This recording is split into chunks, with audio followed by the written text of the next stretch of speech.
When Peter Hugo received a picture from a friend of men walking around with hyenas attached to chains, he was mortified. How could someone do this to an animal, he thought. The paper who published the photo he was sent claimed the pictures were taken in the streets of Lagos. It also accused the men of being bank robbers, bodyguards, drug dealers, and debt collectors. Hugo was speechless.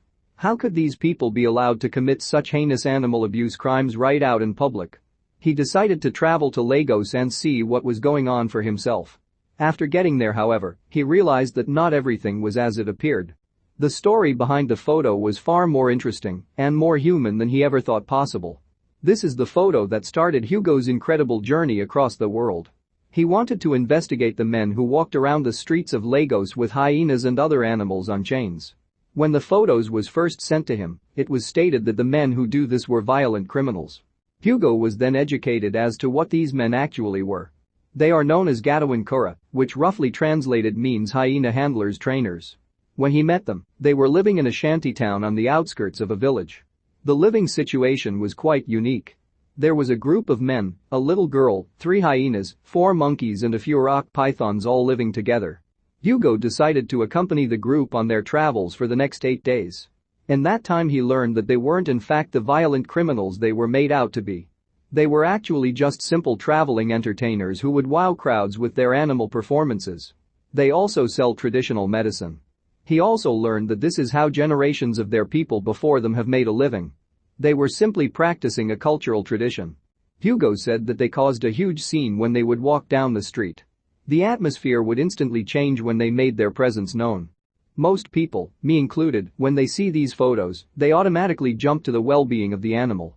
Hugo is quick to point out though that these people have permits from the Nigerian government to have these animals as pets. Nigerian citizens aren't quite as concerned with the well-being of the animals as they are the survival of the humans.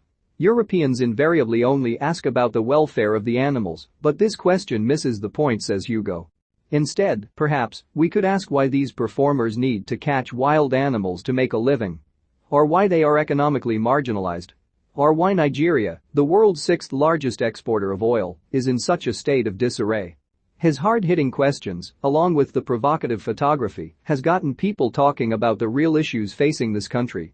Hugo's photographs are sure to keep turning heads, as are these men as long as they are around. This is definitely a very unique practice. I have some reservations about the use of animals like this. I personally don't think that any wild animal should be kept as a pet. Especially big cats and dogs.